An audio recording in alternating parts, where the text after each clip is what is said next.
l'essence de Gaia Méditation, de ce que Stéphane avait reçu au début, c'est Gaia, c'est ça, c'est l'unité qu'on peut retrouver en nous, dans notre famille.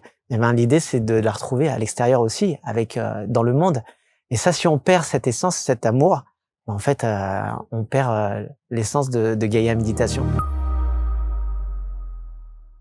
Bonjour à toutes et à tous, je suis ravie de vous retrouver pour un nouvel épisode d'À la lumière des nombres. Aujourd'hui, j'ai l'immense plaisir et l'immense honneur de recevoir non pas un, pas deux, mais 3 invités exceptionnels. Les frères Clément. Si vous êtes un peu baladé sur la toile et les réseaux sociaux, vous avez fort probablement dû tomber sur Gaia Méditation. Et aujourd'hui, ils sont avec nous pour nous parler un peu de leurs activités, mais surtout de l'immense richesse de leur chemin de vie 3. Salut les garçons, merci d'avoir accepté mon invitation. Salut, merci à toi Alexandra pour l'invitation. Merci à ABC Talk. Eh ben, ça nous fait hyper plaisir de vous recevoir. Alors, pourquoi j'ai eu envie de vous faire venir? Parce que souvent, c'est une question qui m'est posée par les gens en numérologie.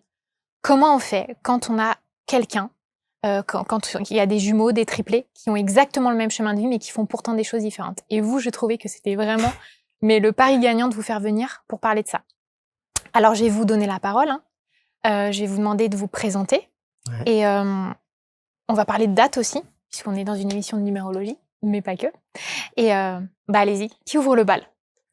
Je vais commencer peut-être. Déjà, Bah oui, t'es en rose. Voilà, je suis en rose.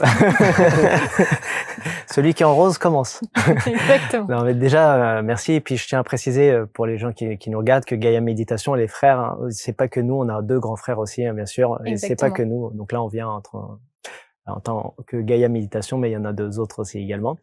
Alors, je m'appelle Sylvain. Je suis né le 7 décembre 1982. Ok, Sylvain. Je le savais, ça. Moi, c'est Vincent, né le 7 décembre 82. Et Romain. Voilà, Romain, 7 décembre 82 également.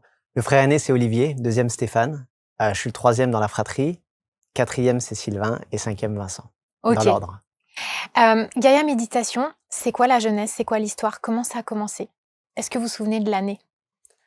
Oui. Alors, c'est une longue histoire, mais pour faire plus court, je dirais qu'on a tous baigné, tous les frères, dans la spiritualité depuis le plus jeune âge. En fait, on est né d'une double culture entre notre père français et notre mère de l'île de Bali.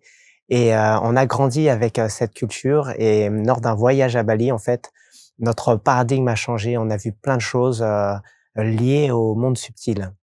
Et plus tard, en fait, un de nos grands frères, donc Stéphane, a une prise de conscience et a reçu un appel à travers ses introspections, ses méditations, de faire cette plateforme Gaia Méditation pour mettre à disposition du plus grand nombre, en fait, tous les outils qui nous ont servi dans notre vie, en fait, et qui nous servent encore aujourd'hui, pour que chaque individu puisse s'émanciper et prendre conscience de son potentiel illimité, et pour élever les vibrations de Gaïa.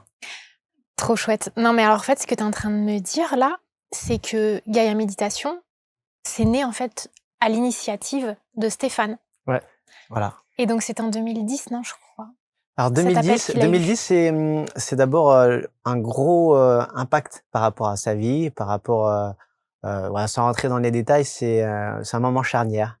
Il vit une période un peu douloureuse émotionnellement, et donc c'est là qu'il y a de grosses prises de conscience. C'est là qu'il se met à méditer vraiment tous les jours. À partir de ce moment-là, il se dit si je vis ça, c'est que peut-être qu'à un moment donné, je vais devoir, moi, de mon côté, changer ma vision des choses, changer ma manière de voir les choses. Et ça, c'est ce travail, il n'y a que moi qui va pouvoir le faire, pour moi-même. Et donc, il commence comme ça pendant des années. Et alors, j'ai pas les années exactes, mais il a commencé à nous parler plusieurs années après, justement, de l'envie de faire cette plateforme. Déjà, même pour nous, pour s'en servir même soi-même. Et nous, on était très axés sur notre carrière musicale, parce qu'à côté, on chante tous les 3, on compose, on produit de la musique aussi à côté. Et donc, comme nous aussi, on avançait à notre rythme par rapport à tout ça, à un moment donné, on s'est dit, on est passé du chant à la production musicale un peu plus, et on s'est dit, on a besoin d'abord d'en profiter de tout ça, de continuer à avancer là-dessus, et on a dit, ça viendra le moment venu, quoi, quand on sera prêt. Et Stéphane était déjà prêt, et il a été patient. Et à un moment donné. Pour être précis, si je me trompe pas, je veux pas dire de bêtises, je crois que c'est en 2014 que il a posé Gaïa Méditation. Donc le contenu est arrivé après, hein, mais Gaïa Méditation est né, je crois, en 2014. Ça a commencé par le site internet. Voilà. C'est incroyable parce qu'en 2014, donc vous étiez en année personnelle 8. Les années 8, c'est des années d'engagement intense, mais c'est aussi les années qui nous ramènent à des mémoires karmiques, mais aussi à des engagements qu'on a pris avec notre propre contrat d'âme. Et lui, il était en année personnelle 7, Stéphane. Wow. Et c'est une année de spiritualité. Vous, c'est votre décor de vie. Et l'impact émotionnel qu'il a eu, c'était en 2010. Donc lui, alors on fait un peu son thème, il est pas là, mais c'est pas grave. C'est comme s'il était avec nous. Parce que je connais ses nombres, je lui avais demandé.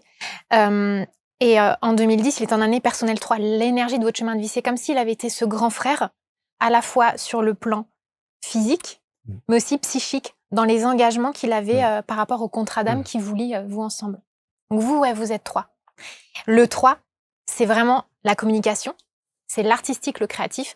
Et moi, j'ai été époustouflée et même vachement émue de vous entendre chanter à Mérigny, quoi. On s'est vu à Mérigny en novembre dernier, chez Sandrine au domaine Scarabée avec Philippe qui avait organisé son festival là. Et c'est à ce moment-là que je vous ai rencontré pour la première fois. Et en fait, je vous ai entendu chanter. C'est vraiment le premier contact que j'ai eu avec vous, c'est le chant. C'est incroyable. Est-ce qu'il y avait l'idée de faire une carrière musicale à un moment donné, de s'engager vraiment? Je crois que vous avez fait The Voice, non? Oui, oui, non, on a fait The Voice, on a fait d'autres émissions comme Incroyable Talent aussi un peu plus tôt. Mais on a toujours aimé chanter, même je dirais même avec les grands frères, hein, quand on était jeunes, on chantait comme ça pour le plaisir. Et à titre personnel, tous les 3, les triplés, au début, on se voyait pas chanter directement comme ça, du moins on voulait pas s'admettre on allait faire quelque chose comme ça, donc on avait peut-être déjà le syndrome de l'imposteur et on chantait pour nous et on chantait pas tout de suite pour d'autres personnes. On avait comme ambition avec les grands frères, en grandissant, donc quand on était nous au lycée, les grands frères commençaient leur première année de médecine, d'ouvrir un cabinet médical, une clinique familiale, quoi, quelque chose comme ça. Et arrivés nous en première, là on décide de chanter pour la première fois devant des amis de la classe lors d'un voyage organisé par le lycée. Et on chante d'abord face à nos amis et ensuite à ça, la réaction est très positive. Du coup, on se sent le courage, la force d'aller plus loin et on commence à chanter devant un groupe un peu plus nombreux devant d'autres classes. Et ensuite, il y a peut-être, je sais plus combien de classes réunies. Je me souviens toujours en Bretagne, au bord de la mer, avec il y avait une grande croix et là, on s'est mis à chanter devant. C'est la première fois on chantait vraiment devant un public, entre guillemets. Ça a été une révélation. Et ça a été une révélation, et à ce moment-là, on avait plus peur on se cachait plus derrière, on était déjà 3, mais disons qu'on n'avait pas la force de chanter au-delà de notre famille, quoi. Et à ce moment-là, on a eu envie de chanter, d'aller plus loin, quoi. C'était quelle année? Je sais pas. Alors, tu vas pouvoir nous le dire plus, parce que nous, on est très bon avec les chiffres. On était en première au lycée, je dirais 98 ou 80. Ouais, c'est aux alentours de 98, 97. Attends. Ouais, là, 98, c'est l'année du bac, donc c'est 90. C'est 97, je crois. 1997. Donc vous étiez en année personnelle 9. Comme là, vous êtes en année personnelle 9. Et en fait, à ce moment-là, je pense que, en règle générale, quand il se passe des événements très importants en année personnelle 9, c'est qu'en fait, on vient de toucher du bout des doigts quelque chose de très important. En fait, c'est que vous êtes venu quelque part à une forme d'avènement. C'est comme s'il y avait une forme de récompense par la vie. En fait, le chant, c'est quelque chose qui est venu, pour moi, guérir aussi des mots que vous arriviez peut-être pas, mais comme pour tout le monde, à exprimer. Ouais. Mais surtout, quand tu parlais tout à l'heure du syndrome de l'imposteur, c'est ça y est, j'ai enfin le droit de chanter, on est enfin légitime. Et vous savez, c'est un peu comme quelque chose qu'on refoule, qu'on n'ose pas trop livrer aux autres, et se dire, mais si, en fait, ça a raison d'être. Et pour moi, c'est ça, en fait, c'est... pour vous, c'était une capacité aussi à vous faire entendre et comprendre par les autres tels que vous étiez. Ouais. Donc, il y a vraiment ça dans la structure de votre thème, même si vos thèmes, à tous les 3. Donc, vous êtes des triplés, donc vous partagez quelque part le thème, mais vous le partagez sous différents aspects. Alors, moi, je vais vous poser une question à tous les 3, et puis après, en fonction de ce que vous allez me dire, moi, je vais pouvoir rebondir aussi par rapport à ce que me raconte votre thème. Je suis célibataire. Non, mais alors, Vincent, non, mais Vincent, on en parle, Vincent? On peut en parler. Vie antérieure. Romain Tullien. Alors, tu as marqué amour plus loin, perdu quelqu'un, perdu rendez-vous quelqu'un, manqué, rendez-vous reviens manqué. sur Terre pour avoir le courage d'aimer. Voilà. Ah, Voilà. Ok, C'est beau. donc toi, tu ouvres le bal comme ça. Dans D'accord. la dynamique karmique de ton thème, donc t'es 3, donc vous êtes tous les 3, parce que ça c'est votre chemin de vie, votre date de naissance. Jusqu'à preuve du contraire, elle ne va pas changer. Alors c'est un appel, mesdames. Vincent est célibataire. Ouais, je Tu vois. suis célibataire. Ah oui, c'est vrai, t'aimes voyager. Ouais, j'aime beaucoup le voyage. J'adore. Tortue Ninja, t'as pas Non. rencontré. Non, mais bon, je voyage pas pour forcément rencontrer quelqu'un. Je me laisse aller et j'y vais vraiment pour découvrir des nouvelles cultures, des nouveaux paysages. Non, Et- mais parce que le 9 est ta ressource. Le nombre ressources dans un thème, alors si vous voulez, c'est un peu le joker, la botte secrète de l'âme. Donc, je vous explique, puisque vous connaissez rien à la numérologie, même si j'ai envoyé mes livres à vos frères. Petite parenthèse. Il y a 3 nombres piliers dans un thème. Il y a le nombre du chemin de vie, donc ça c'est l'itinéraire et le but de l'âme. Il y a le nombre d'expressions qui est le caractère, la personnalité. Et il y a le nombre ressources, qui est un peu le joker. Et toi, dans ton expression, donc dans ta dynamique karmique, puisqu'avec moi on est toujours sur de la numérologie karmique, hein, vous le savez, je fais pas de prosélytisme, mais le principe de réincarnation pour moi est devenu évident en 2014. Je n'y croyais pas avant, je disais on n'a qu'une vie, mais c'est évident, on se réincarne et il y a une continuité, on reprend là où on s'est arrêté. Et toi, Vincent, quelque part, tu reviens pour aller plus loin sur la question de l'amour. Et ton regret, c'est d'avoir perdu quelqu'un. C'est un rendez-vous manqué avec l'amour dans la toute dernière incarnation. Alors moi, je connais pas les annales akashiques, je suis pas du tout calibrée là-dessus. Mais par contre, je comprends qu'est-ce qui a motivé la personne à venir se réincarner. Et tu vois, tu reviens pour avoir le courage d'aimer. Mais ça me parle vraiment. Parce que vraiment, là, s'il y a une vibration qui me traverse depuis dans ces dernières années, c'est vraiment autour de l'amour. Vraiment, je me sens prêt à aimer vraiment. J'ai l'impression que j'ai beaucoup d'amour à partager. Mais t'es 6. Il y a peut-être ce Et oui. rendez-vous manqué dont tu parles et qui se reproduit encore dans ce cycle, peut-être. Et peut-être que mon travail à moi, finalement, c'est d'accueillir ce qui vient déjà avant même d'attendre quelque chose. Parce que quand on attend, on crée cet espace en soi, ici, et on a envie de le remplir. Et donc, j'observe de temps en temps peut-être ce manque qui arrive parce que j'attends quelque chose. Et avant de l'attendre, en fait, c'est d'accueillir la vie telle qu'elle est et l'amour, peut-être, va se manifester. Et surtout pas te culpabiliser, te dire que c'est pas parce que t'as loupé le coche dans une dernière vie que t'es puni, en fait. Tu vois, il y a vraiment aussi, chez toi, dans la dynamique, alors ça, c'est dans la grille d'inclusion, il y a l'idée de devoir faire pénitence. Mais non, c'est bon, la dette, elle est payée. Et quelque part, si le rendez-vous a été loupé, c'est que cette autre personne a aussi permis que le rendez-vous soit loupé. Tu vois, moi, je pense que quand on aime vraiment, c'est comme disait Edith Piaf, Dieu réunit ceux qui s'aiment. Bon, je vais pas me lancer dans une chanson lyrique. Mais tu vois, cette phrase, Dieu réunit ceux qui s'aiment, j'y crois vraiment. D'accord. Donc, tu vois, toi, t'as Merci. ouvert le bal. Merci, en tout cas. On est là-dessus. En tout cas, nous, on l'aime. Hein. Ouais, Voilà, mais nous aussi, on l'aime. On peut pas être passif avec lui, donc c'est... Non, merci, mais justement, c'est comme ça, je l'intègre et ça va pouvoir, je vais pouvoir travailler là-dessus, je pense, vraiment. Mais vraiment, le message de ton thème, c'est que t'as le droit d'aimer et d'être aimé. Et que, en fait, tu vois, t'es en année 9, donc tu clôtures le cycle, ça y est, il n'y a plus de dette. Donc ça, c'est pareil pour tout le monde, quand vous êtes en année 9, il y a l'idée la dette est effacée, c'est bon. Vous avez peut-être pris cher même en année 7 et 8, donc les 2 dernières années, avec des désillusions. Mais là, la dette est bouclée. D'accord, merci. Alors, la question que j'allais poser, tu vois, et je sentais, c'est drôle parce que je sentais que, et tu vois, je t'ai mis en 3e. D'accord. Parce que c'est toi qui es né en dernier. D'accord. Mais j'ai commencé par toi. Quand j'ai fait le thème, j'ai commencé par toi. D'accord. Et tu vois, toi, t'as ouvert le bal. Alors, moi, la question que j'allais vous poser, c'est, en réalité, qu'est-ce que ça vous a apporté à chacun de vous, Gaïa Méditation ? Ce qui a été initié par les grands frères, par Stéphane surtout, de prime abord. Qu'est-ce que ça vous apporte ? Qu'est-ce que vous aimez dans ce petit bijou que vous avez créé ? À titre personnel, moi, il y a une forme de reconnexion à qui on est ensemble en tant que frères. Et une forme de liberté un peu par rapport à ce qu'on a vécu juste avant Gaïa Méditation. Donc, on parlait de notre parcours musical qui a été, qui a eu des hauts et des bas et aussi beaucoup d'obstacles avec beaucoup de contraintes, beaucoup de sacrifices Mais bien sûr, dans ce chemin-là, on a beaucoup appris.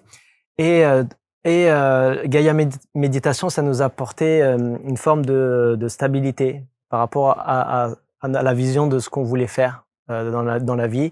Et ça a donné du sens aussi à ce qu'on voulait faire. Je dis pas que quand on chantait avant, il n'y avait pas de sens, hein, mais ça nous a permis de nous recentrer par rapport au message que Stéphane avait envie de partager et qui au final est un message essentiel et que nous-mêmes aujourd'hui on a envie de partager, qui est l'amour. Vraiment, c'est ça. Exactement. Mais toi, justement, Sylvain, dans ce que tu es en train de me raconter, ça met en lumière le fait que c'est venu réparer et guérir des injustices pour toi. Et une forme peut-être d'exclusion du milieu musical et des illusions et la capacité à se dire que tu es capable de créer sans avoir besoin des autres. Et ça, dans ta dynamique karmique, toi, tu as la dynamique karmique du nomade.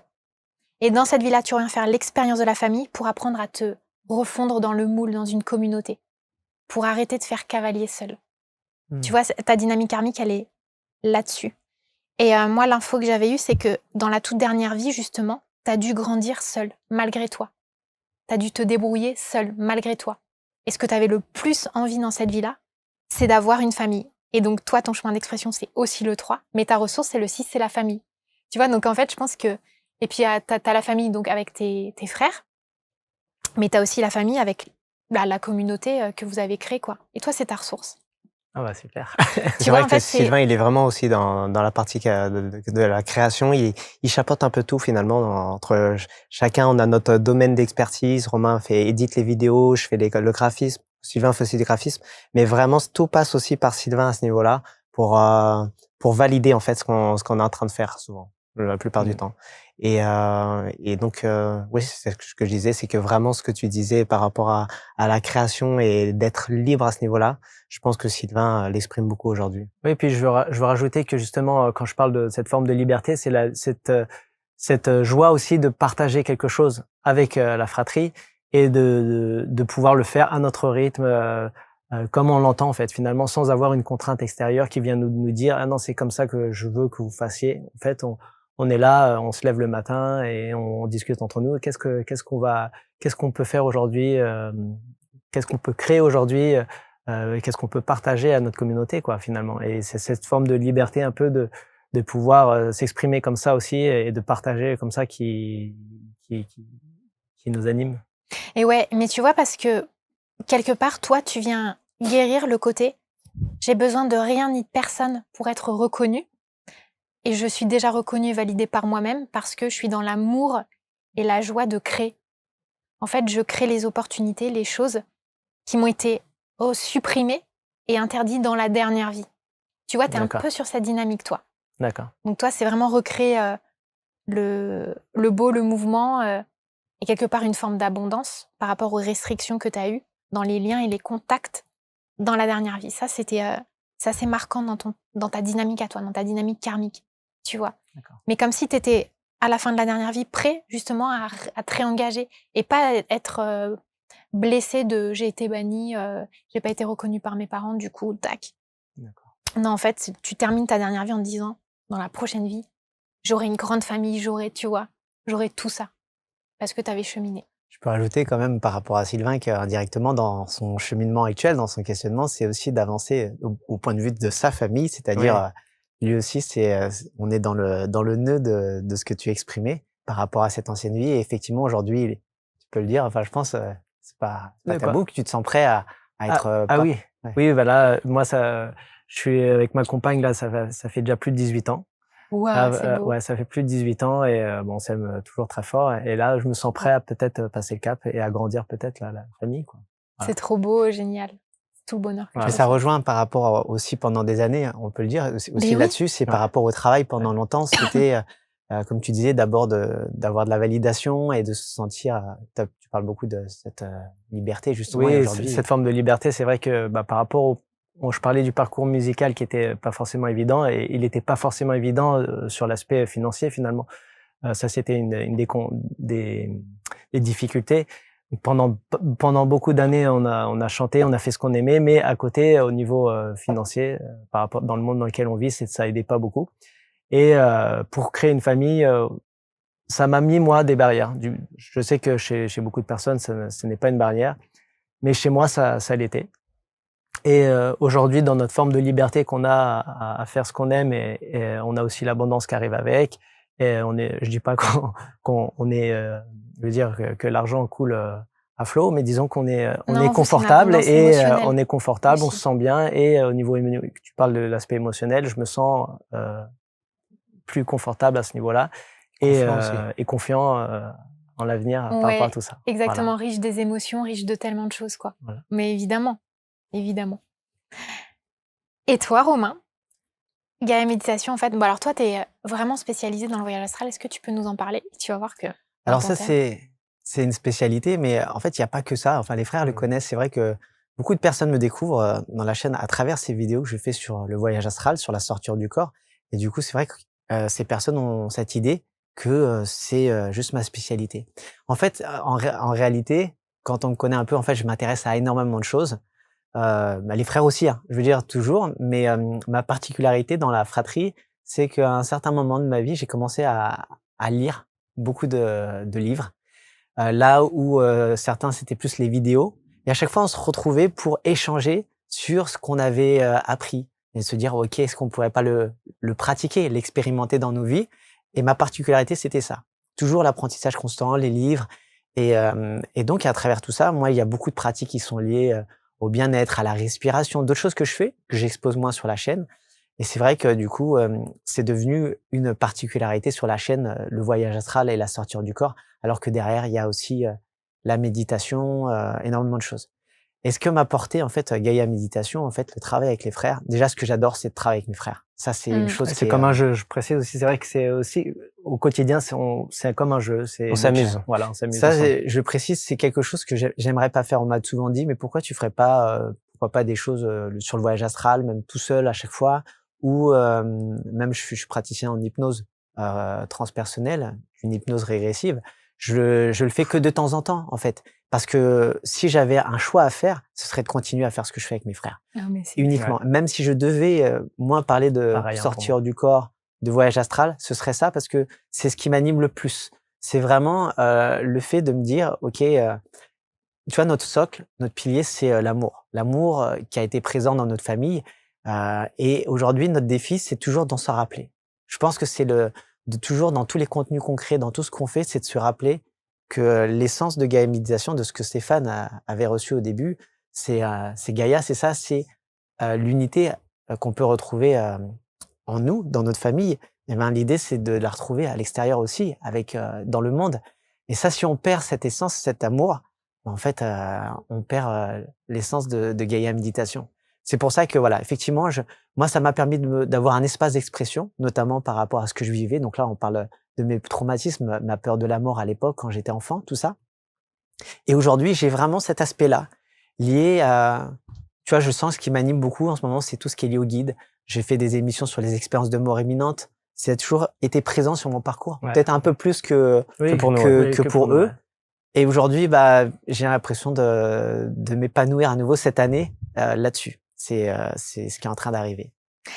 Alors toi, c'est dingue parce que, bon, t'es expression 7, donc dans le caractère et la personnalité, le 7, c'est le nombre qui ressurgit sur toi. Et c'est le chercheur, c'est le savant. Et quand j'ai commencé ta dynamique karmique à toi, j'ai entendu « turn back the end of time ». Ouais. Tu vois, c'est remonter le temps. En fait, ton regret, c'est de ne pas avoir eu le temps. Et je pense que c'est pour ça que tu as peur de la mort, enfin, que tu as eu peur de la mort en début de vie. Il y a l'idée d'avoir été soudain l'herbe coupée sous le pied sur ce qu'on faisait et du coup de ne pas avoir eu le temps de concrétiser quelque chose de grandiose que tu étais sur le point de faire naître. Ouais. Ça me parle, hein, tout ça, ce que tu dis. C'est vraiment, sur la dynamique, et il y avait une espèce d'urgence à vivre. Et j'imagine, alors, je suis hyper transparente avec vous, c'est mes amis, mais ces aspects-là d'eux, on n'en a jamais parlé. Non, c'est vrai. On en a C'est jamais la première fois parlé. qu'on en parle. Et et même, on n'a pas préparé l'émission, j'aime pas trop préparer les émissions, parce que j'aime bien justement me laisser surprendre par la magie du direct. Mais moi, en fait, Romain, quand j'échange avec toi, j'ai jamais capté ça en toi. Ouais. T'as plutôt un côté hyper zen. Mais j'imagine que le temps, la course contre la montre, c'est un truc hyper stressant chez toi. Enfin, Ah ouais, ton thème me le totalement. montre.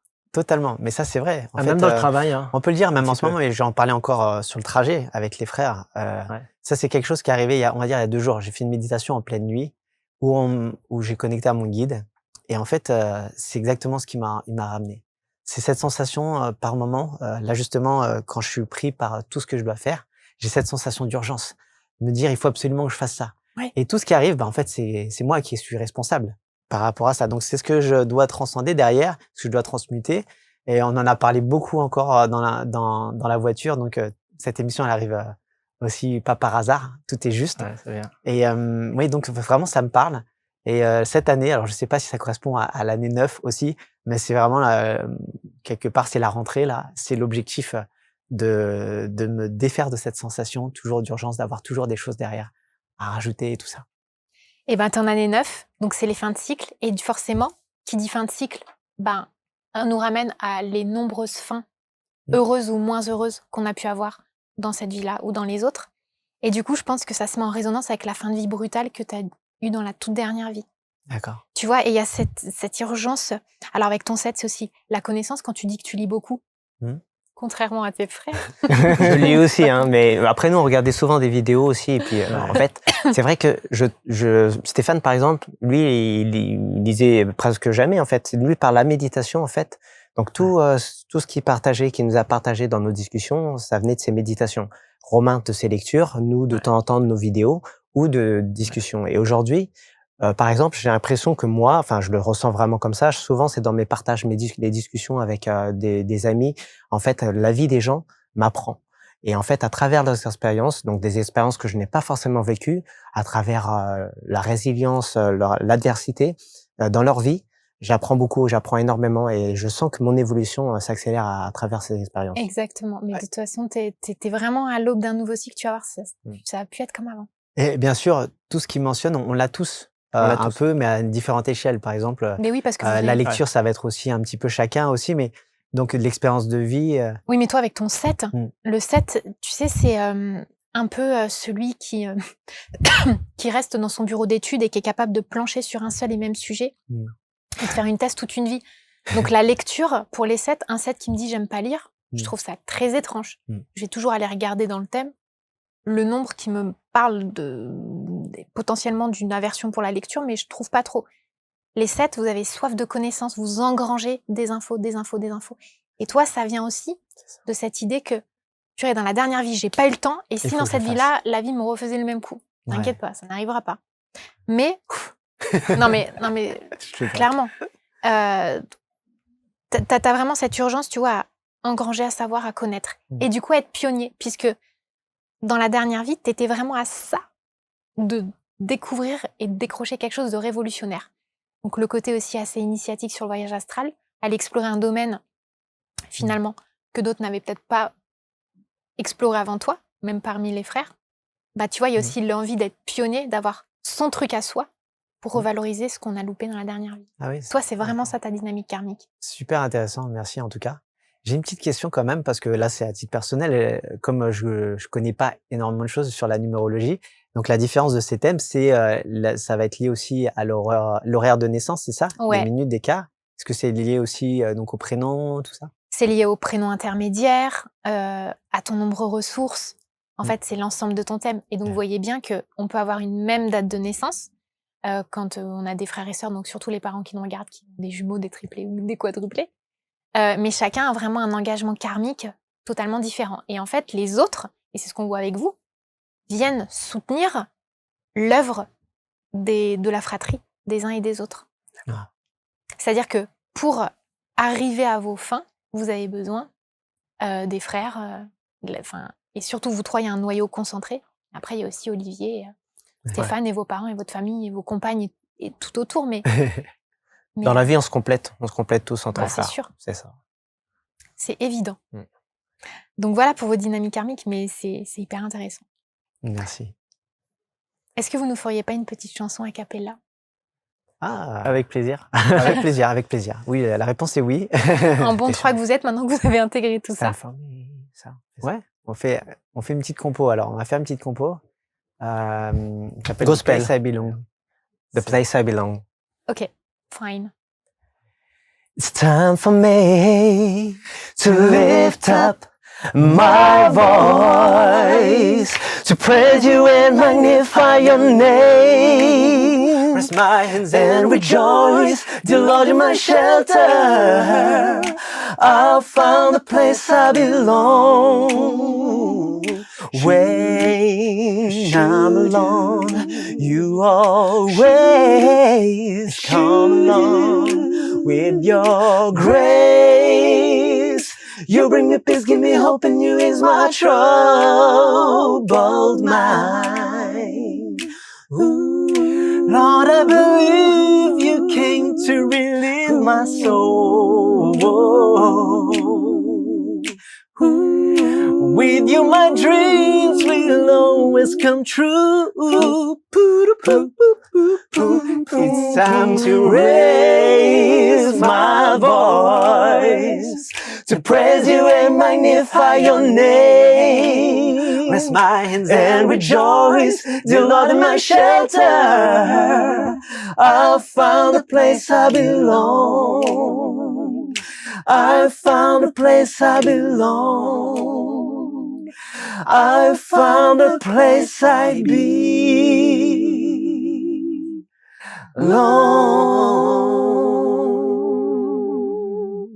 Merci, franchement, ça met les vibrations, les frissons Merci. quand vous chantez, puis vous faites ça avec tellement d'amour et de... Enfin, c'est trop bien, merci, les beaucoup, garçons. Alexandra. Merci à Merci à BC toi. Talk. Merci. Un petit mot de la fin. Les projets, est-ce que vous avez le droit de dévoiler certaines choses? C'est quoi les projets de Gaïa Méditation et de... Ouais, on peut en parler. Là, l'envie qu'on a vraiment aujourd'hui, c'est qu'on a passé maintenant plusieurs années à partager beaucoup de contenu, bien sûr, sur la toile. Et On va l'envie, continuer ouais, d'ailleurs. on va continuer, bien sûr, ça continue tout ça. Donc tout ce qui est sur la toile, l'application mobile et tout ça, c'est de continuer à créer d'autres programmes, des programmes de transformation, de reconnexion, des programmes de manifestation. Et à côté, la grosse envie, c'est de mettre en place plus d'événements en fait en présentiel. Vraiment d'aller en la rencontre des gens parce que ça nous nourrit encore plus. On reçoit en fait cette énergie en retour par les commentaires, mais c'est vrai que de communier ensemble et de le faire, d'avoir la sensation de le faire comme quand on le fait par exemple des fois en ligne sur des méditations collectives, on le ressent un peu plus. Mais là, c'est vraiment d'aller à la rencontre des gens et de créer ces cercles pour que vraiment chacun ait aussi un espace d'expression, pas que nous, mais j'imagine que toutes Aussi les personnes la communauté. ont à partager et on a envie aussi de se nourrir de tout ça. Moi, j'avais, quand vous m'aviez parlé des voyages là à Mérigny, le voyage que vous aviez fait en fin d'année dernière, Dans le désert. moi, je vois trop, ouais, dans le désert, je vois trop mettre ça en place avec des gens, quoi. C'est une idée qui nous a traversé l'esprit. Donc, je sais pas quand ce sera mis en place, mais ouais, c'est vraiment quelque chose. En tout cas, j'en parlais à Romain justement à la suite de ce voyage. Et on aimerait, pourquoi pas, accompagner des gens et puis vivre des initiations, faire des. Moi, je viens. Ah, voilà. Ouais, en tout cas, oui, vraiment là, on veut vraiment que 2020, fin 2024, 2025 soit fait de beaux projets et d'événements, comme De disait rencontres. Romain, de rencontres, que ça soit dans le désert ou dans les villes. Hein, je veux dire, certainement même dans les villes, c'est sûr qu'on on se déplacera pour rencontrer tout le monde et partager. Parce que c'est vrai qu'on est chacun derrière nos écrans, on crée nos contenus, on lit de temps en temps les commentaires et on essaie d'y répondre, mais c'est vraiment rien ne pourra remplacer vraiment le contact avec les gens, le Exactement. contact direct. Et puis en bon 3 que vous êtes des vrais communicants et vous êtes surtout des vecteurs d'amour, d'espoir, d'humour et de tellement de choses. Merci. Je suis tellement heureuse de vous avoir comme amie. Merci Alexandra. Je vous embrasse tous et toutes. Je vous dis à très bientôt. Prenez soin de vous et rendez-vous sur ABC Talk dans quelques instants. Bye. Bye.